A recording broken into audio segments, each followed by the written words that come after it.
Assalamualaikum warahmatullahi wabarakatuh. Perkenalkan, kami dari kelompok 6. Di sini kami akan mempresentasikan hasil kerja kami, poster 1 dan poster 2, yang bersumber dari kuliah umum dengan tema potensi pangan fungsional berbasis pangan lokal. Poster pertama berisikan materi tentang metabolomik yang kemarin disampaikan oleh Bapak Dr. Alfi Khotib yang menyampaikan materi berjudul Metabolomics for Functional Food. Lalu untuk materi yang kedua disampaikan oleh Dr. Muharfiza STP MSI yang judulnya Pangan Lokal di Indonesia. Poster pertama akan dipresentasikan oleh Saudari Syafa dan Mariska. Kepada Syafa, dipersilakan. Baik, terima kasih kepada Melati. Sebelumnya saya akan memperkenalkan diri. Nama saya Safa Idulina dari kelompok 6 dengan nomor induk mahasiswa 444-1968. Saya di sini akan menjelaskan mengenai pengertian metabolomik dan aplikasi metabolomik. Yang pertama, ini ada pengertian metabolomik, pendekatan baru dalam penelitian pangan fungsional. Nah, metabolomik ini terdiri dari dua kata, yaitu metabolite dan omics atau pengukuran. Jadi secara keseluruhan, metabolomik ini adalah teknik untuk menganalisa komponen secara keseluruhan dalam satu waktu dengan menggunakan pendekatan holistik. Nah, dalam metabolomik ini bisa dilakukan dengan dua cara, yaitu ada chemical profiling dengan metode NMR, LCMS, GCMS, FTIR, dan TLC, dan bioactivity test in vitro dan in vivo. Nah, untuk aplikasi metabolomik ini yang pertama ada analisis senyawa bioaktif. Nah, analisis senyawa bioaktif ini dilakukan untuk memudahkan untuk mengontrol kualitas suatu pangan fungsional karena sudah diketahui komponen aktifnya. Cara untuk menganalisis senyawa bioaktif ini dengan mengisolasi komponen aktif yang belum diketahui.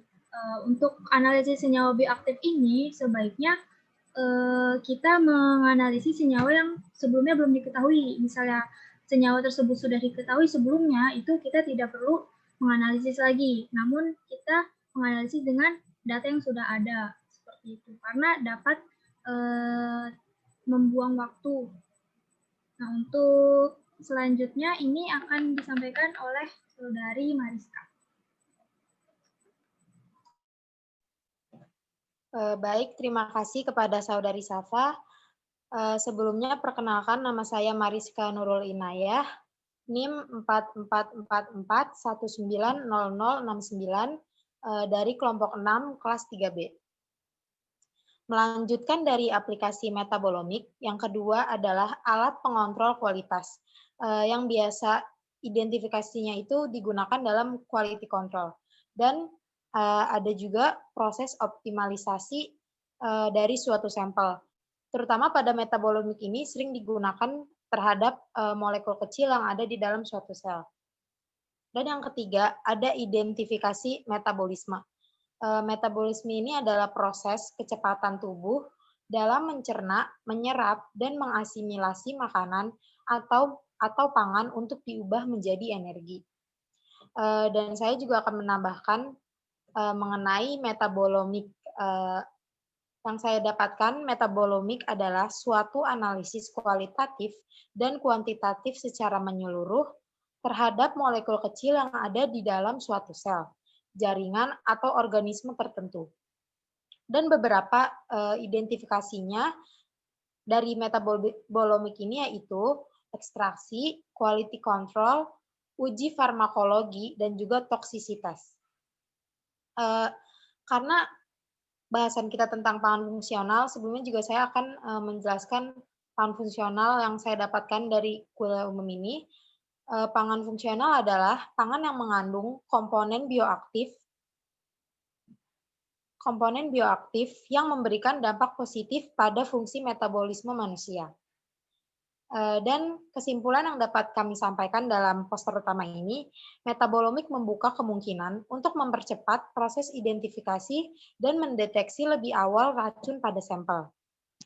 Ada juga slogan yang sangat menarik pada kuliah umum ini, yaitu let your food be your medicine. Jadi kalau menurut saya, pangan fungsional ini dapat membantu kita juga untuk kesehatan kita. Jadi medicine itu kayak untuk mengobati penyakit-penyakit yang ada di tubuh kita juga. Jadi kita tidak perlu mengonsumsi obat-obat asalkan kita bisa memanfaatkan konsumsi pangan yang sesuai dengan kebutuhan tubuh masing-masing. Demikian yang dapat saya sampaikan, kurang lebihnya mohon maaf. Selanjutnya saya kembalikan kepada moderator. Ya, terima kasih Saudari Syafa dan Mariska. Selanjutnya ada poster yang kedua, yang bertemakan pangan lokal sebagai pangan fungsional, yang akan disampaikan oleh Saudari Atna dan saya sendiri. Yang pertama untuk Saudari Atna, saya persilakan. Ya, terima kasih Melati. Perkenalkan, nama saya Atna Artiningrum dari kelas 3B, NIM 444190072. Pengertian dari pangan lokal adalah pangan yang diproduksi setempat pada wilayah atau daerah tertentu untuk tujuan konsumsi maupun ekonomi. Sedangkan pengertian pangan fungsional adalah makanan dan bahan pangan yang dapat memberikan manfaat tambahan di samping sebagai fungsi gizi dasar dalam pangan tersebut, suatu kelompok atau masyarakat tertentu. Contoh dari pangan lokal sebagai pangan fungsional ini adalah ada talas beneng yang bisa dikonsumsi dengan direbus, dikukus, atau digoreng. Kemudian ada ganyong yang dikonsumsi dengan cara direbus, dibakar sebagai campuran sayur, atau patinya dapat digunakan untuk membuat kue. Kemudian ada labu kuning yang dikonsumsi dengan cara dikukus, digoreng, atau digunakan untuk membuat kue. Ada sukun juga yang dikonsumsi dengan cara digoreng, dikukus, ataupun dibuat keripik. Kemudian ada sorghum yang bentuknya mirip beras dan juga bisa dikonsumsi seperti beras. Kemudian ada porang, mengandung glukomanan untuk industri pangan bakery, pasta olahan daging, minuman, jelly, selai, puding, dan es krim. Kemudian ada garut yang dikonsumsi dengan cara dikukus, direbus, atau dibuat emping. Dan yang terakhir ada ubi jalar yang biasa dikonsumsi dengan cara dikukus, direbus, dan digoreng.